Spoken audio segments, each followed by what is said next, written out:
my TED Talk. Good evening, good afternoon, good morning, depending on where you are in the world. Have you ever heard those words, heaven on earth? What if that could be a reality?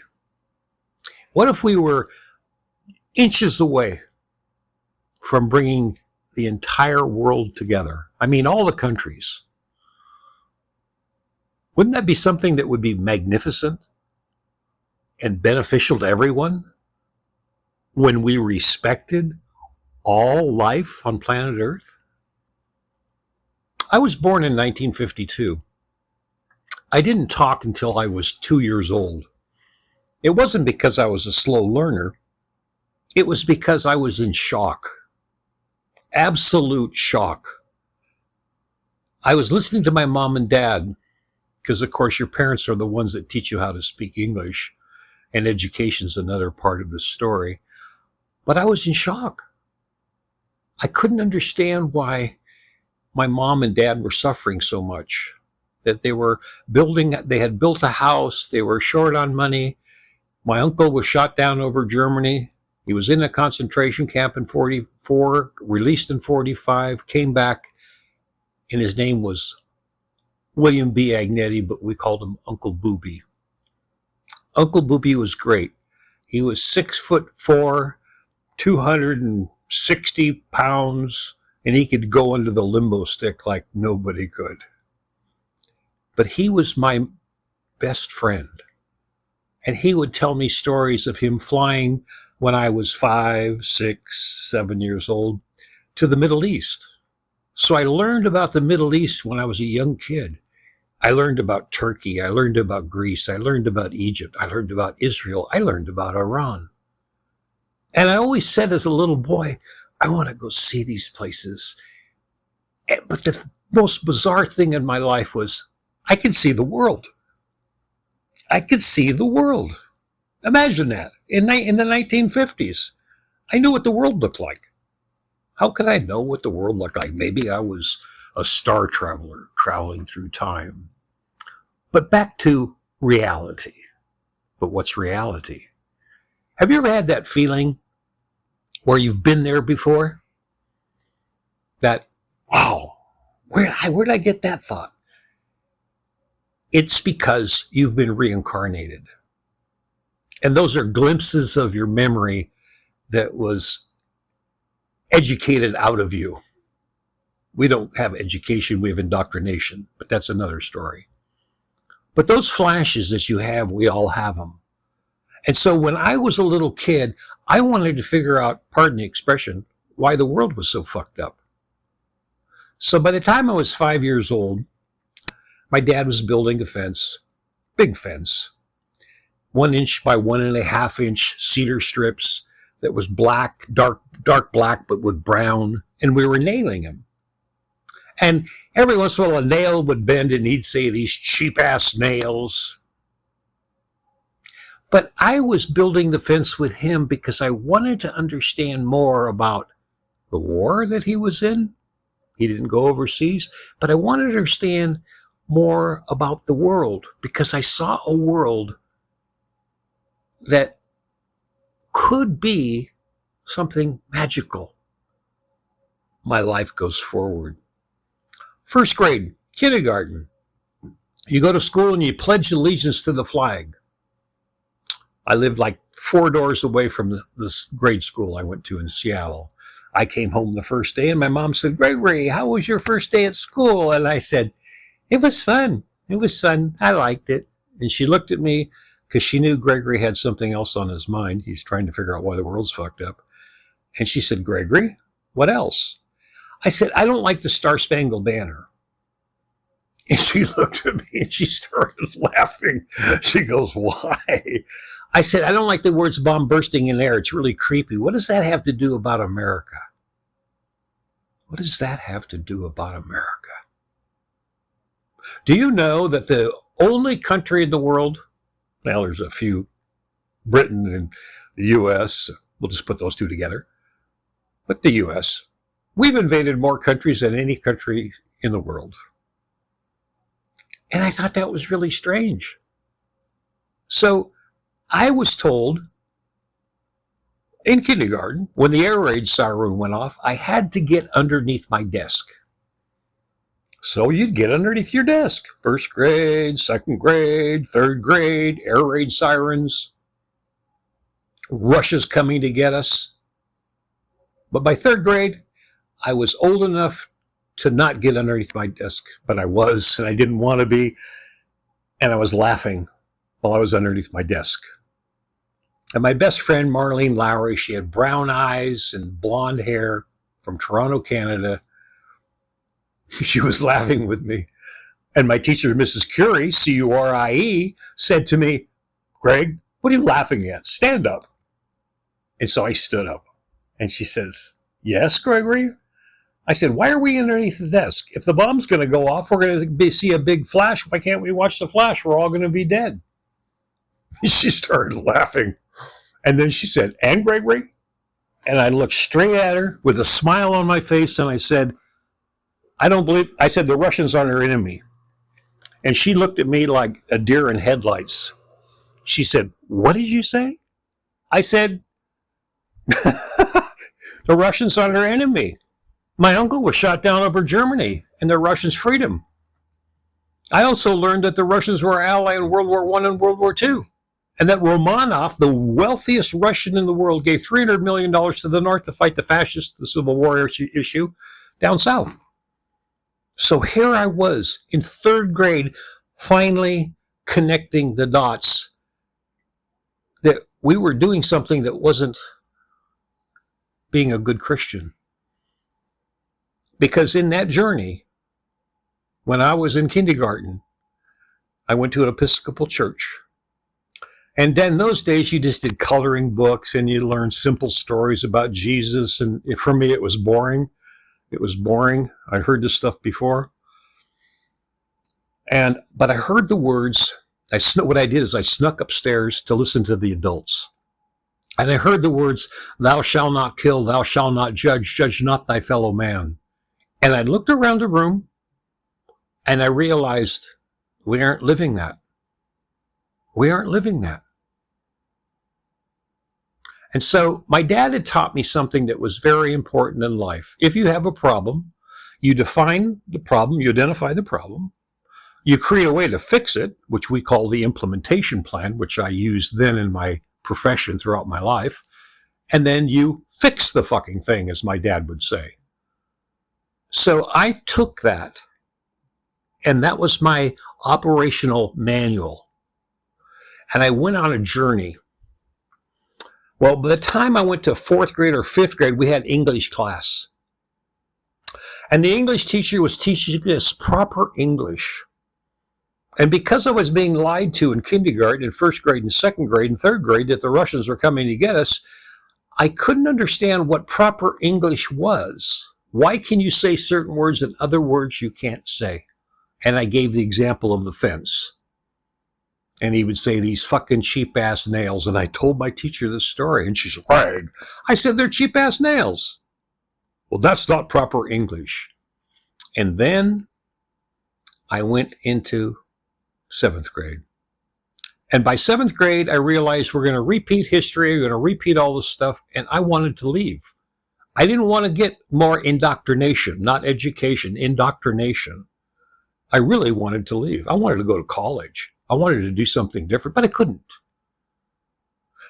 And fast forward, high school came, and I spent as little time as there as possible, but I had to take a language. And so I took a German class from Frau Morton. I figured I'll learn because I want to be able to go to Europe. I've saved my money up since sixth grade, and as soon as I get out of high school, I'm leaving and going to Europe because I want to figure out why I was lied to and what it was like in those cities that I, for some reason, believed I knew about. Because when the first day of class, I said, "Oh, you're from Germany?" And she said, "Yes." I said, "And you're from," I looked at her and I said, "You're from Northern Germany." And she said, "How do you know that?"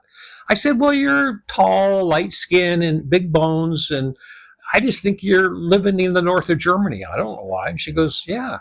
I said, "What city did you live in?" She said, "I lived in Berlin."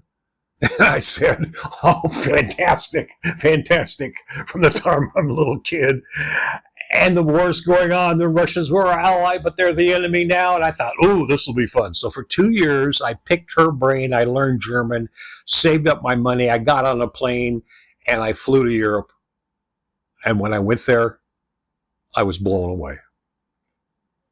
I went to a little town called Bregenz, Austria. I worked at a head ski factory or an experimental factory for about a month and a half.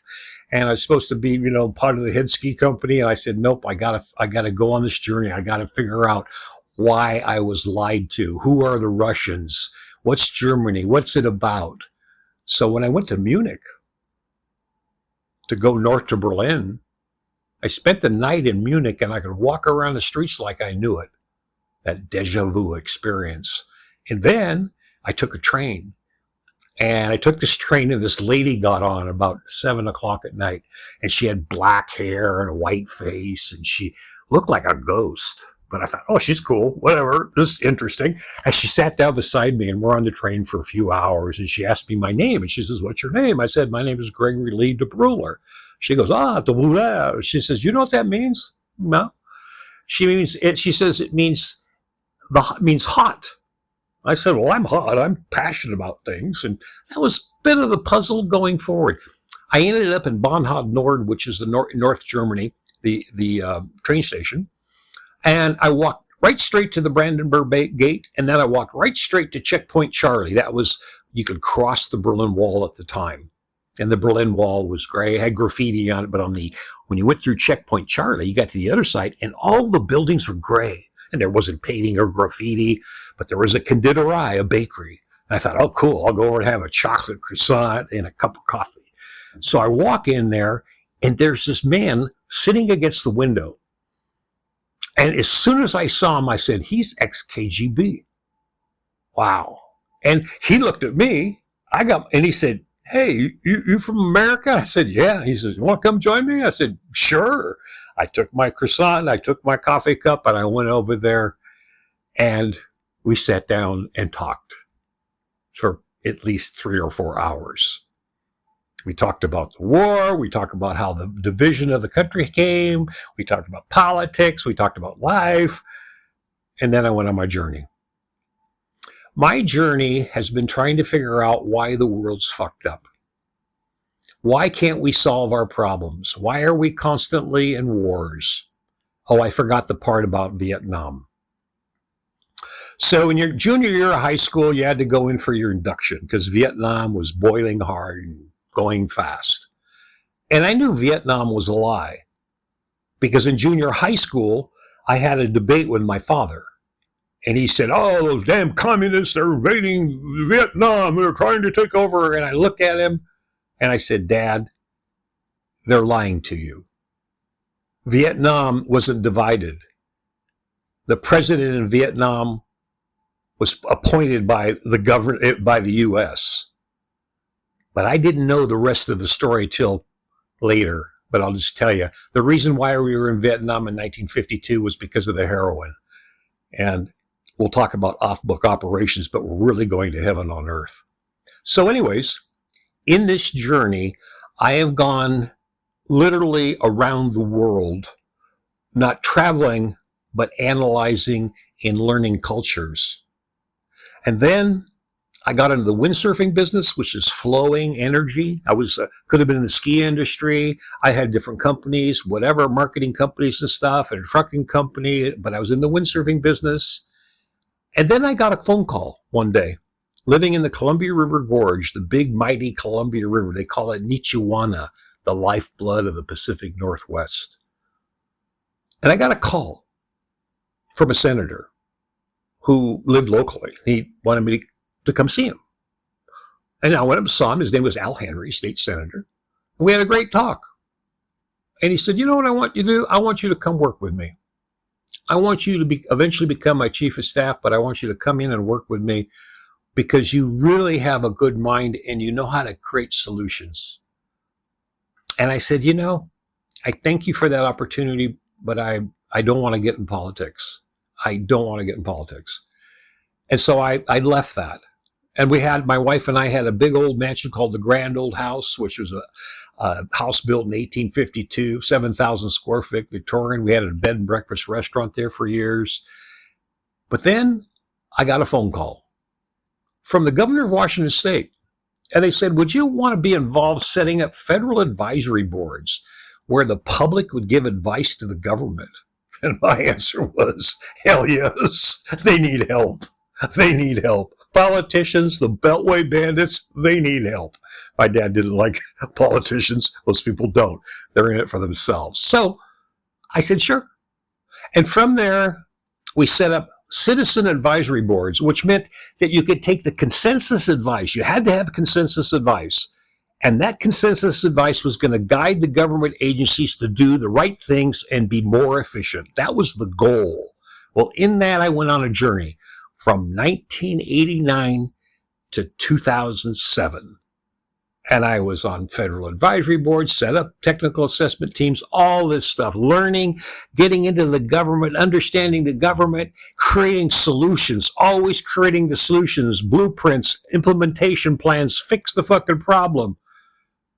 And then my wife and I moved to a Caribbean island because we wanted to live in the tropics and create a 5,000 square foot holistic healing center, an off-grid futuristic hotel, and bring people in to get them healthy and get them in touch with the earth, that warm Caribbean water, walking through the jungle. But then something happened. Corruption, corruption, corruption, just like in the United States. I was in these federal agencies and I saw corruption, and I put implementation plans to make it more efficient. Then I'm down there and I got involved. But down there was something really, truly important. I always believed in heaven on earth. I always believed that I'd been reincarnated. I've always had the ability to go into foreign places and meet people and have conversations like we've known each other for a very long time. And I want to ask you a question. Have you ever had that flash in your mind where you've been there before? You have. So what I want all of you to do that are listening to me or watching me talk is I want you to remember that once you have that flash, you need to go into that flash, go into that and let the movie play out. Because when you do, you will realize that you've been here before. And that's the most important thing we must remember. Now let's get into where we are in the world. We're ready to blow the world up. We're watching the worst genocide, ethnic cleansing, mass murders in the history of television. If you use YouTube, because if you watch the Western media, they don't show you what's really happening in the Israel war that they've waged on the Palestinian people that are indigenous, just like our Native Americans, indigenous, just like the Native Americans in Central and South America, indigenous, been invaded because of this monopoly, megalomaniac war machine. Now, there's a quick history here. 1935, there was a book written by Smedley Butler. He was the most decorated major general in the history of the world. He served Indochina, World War I, and he came back in when he got done in 35, he wrote a book, and he said, war's a racket. We invade these countries, we take over their resources, it's great for corporations, but it doesn't do anything for creating heaven on earth. That's not his words, those are my words when I read his book. And I realized that I was going through these agencies, the Department of Energy, U.S. Department of Energy, EPA, CDC, ATSDR, even with DOD. And then I went to Central America, and I got involved down there. I got involved with their government. I got involved with the State Department. I got involved with the CIA. I got involved with the Department of Justice. I got involved with the FBI. Not working for them, but bringing stuff to them to create solutions so we could build a robust economy in Central America. But then I realized, and I knew it, but I saw it for firsthand, the uber rich don't care about you. You're simply lemmings. They don't care about you, and that's where their business plan is severely flawed, and that's why we could go into a war that literally breaks into a world war and then everybody's fucked. So the difference between where we are now and where we can go is just a subtle shift, a subtle shift. When our collective consciousness comes together, that's why it's called the conscious hour, to bring our collective consciousness together and roll out solutions so we stop repeating the same mistakes. Now let's go forward into the future. We all remember things of the past. We always have been in wars. We always have had disparity. And so in this journey, not only was I sampling and understanding the geopolitics and the suffering and the pain and everything else, I was connected to something that was guiding me. So when I went to Europe, I came back, I took a year off, and I went to my counselor at the University of Washington in 71 when I got back. It was fall of 71. His name was Ray. And he asked me a question. He says, "What do you want to be?" And I looked right at him and I said, "I want to figure out why the world's so fucked up." And he said, "Tell me more." And we talked for hour and a half, 2 hours. And at the end of the conversation, he said, "I've never done this before, but I'll give you permission to take every 400 level class you want." Every 400 level class. I said, "Thank you." And so what did I do? I did that. I took Germanics, I took quaternology, glaciology, I took Buddhism, I took ethnomusicology, I took Japanese culture, I can't remember the name of the class. I took all of these high-level, 400-level classes. And it was interesting because most all the professors wanted me to go under them to be an understudy, to be a professor in one of those fields. I couldn't be in a field because I'm on this mission. I've seen heaven on earth. I've seen a world that doesn't have borders. I see a world that doesn't have borders. I see a world that there's no poverty. I see a world where the megalomaniac corporations make so many more credits that they don't have to worry about wars to make their credits. They call it money, and now we call it Bitcoin, shitcoin, titcoins, or whatever. We've been in the monopoly game. That's a whole other piece. But it's a way that we go to a debit and credit system, a universal debit and credit system, and it's simple. In 1971, our money, United States, went off the gold standard because Tricky Dick Nixon, Richard Milhouse Nixon, said, "We're going off the gold standard." Why did he do that? Because it was an embarrassment. The money wasn't backed up in gold. So they went off it. Well, I came home from college for dinner, and my dad was there, and I said, "Hey, Dad, you don't have any money. Your money's not worth anything. It's not backed by gold." And he pulls the dollar up. He says, "It is too. It's $1." I said, "No, it's a fiat. It's phony money." Let that sink in. Let that sink in. If your money's not worth anything, then why do we keep perpetuating the lie? It's not based on anything. Why do we go in and raid and pillage other countries for money that doesn't exist? We live in a psychopathy, this just ideology that we think it's real, but it's not. So let's get real. How do we get to heaven on earth? It's real simple. We go to a debit and credit system. And according to the Government Accountability Office, GAO, 3 years ago, a livable wage, now think about this one, in the United States is $79,000 to $80,500. Imagine that. You get that now under my new economic plan for the entire world. Pretend I was the puppet master of the world. You get 80,000 credits. If you're in Germany, you get 92,000 credits. If you're in Zimbabwe, it doesn't even exist anymore, Ulatura, you get 54,000 credits, whatever. We go to a credit and debit system. The beautiful thing about this is they aren't data centers. You don't need this massive data centers and this Bitcoin, shitcoins, and this gambling casino thing that's going to burn up our planet because of the cost of production for fossil fuels to run them or electricity to run them and then the water to cool them. It's on the road ending life on Earth faster than anybody could ever imagine. The science is already there. So we go to a debit and credit system. Everybody gets a universal credit. So imagine that. You're in seventh grade. I'm going to bank on your potential because when you're in seventh grade, I was ready to go to college. And I know these kids in seventh grade are smarter than I was because they've been exposed through social media and all this stuff more about what's going on in the world. It doesn't mean they understand geopolitics. It doesn't understand the problems and how we got here. That was my responsibility as a young kid to figure out why the world's so fucking unfucking. So we go to a credit and debit system, okay?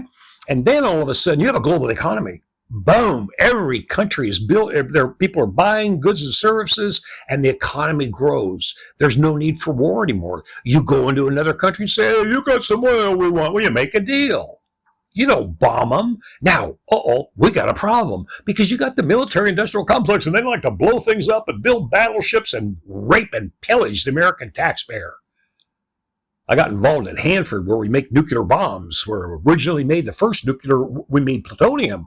And we did a baseline budget one time and found out, oh my God, we could buy a hammer at Home Depot in those days for $7. If the government owns it, it's $170. Yeah, sell it. You make money on money on money. Okay, so we're ending all that. We're going to a debit and credit system. We have the technological solutions to create a solution for every environmental problem we have on this planet. Why is the environment important? Because it's the air you breathe. It's the food you eat. Because the ecosystem is created by God in a universal, beautiful map of life that's sacred, that if we just clean up our act, the life on planet Earth can become one. We can become a family of animals, the birds, the bees, humans. We don't have any countries anymore. There's no borders. We have a debit and credit system. You have one card. It's your ID, your debit and credit system. We have operational systems for the government. We don't have elected officials. Hey, I want to be in office and make $700 million. I've been here my whole life. Now I'm going to retire. What the hell are you going to do with all that money? You just died. Nancy Pelosi or 700 million or whatever, Dianne Feinstein or whoever what are they going to do with all their money? And that greed, the machine, ended up killing us. Look where we are today. And how did that psychopathy happen? In 1935, there was a game created called Monopoly.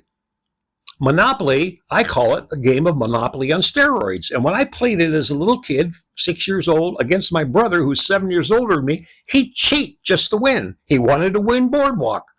Look where we are. The uber rich want to own everything and leave tokens for the little people. That's gone. We have heaven on earth sitting right in front of us because I know one thing. Everybody deserves the right to manifest their destiny, their highest level of consciousness while they're living here on planet Earth. So I say it's time. It's time for the family of Earth to come together. Eventually we have no borders. We have a unified communication system, and we have respect for all life. So be it, so be it, so be it. Let's manifest it and give me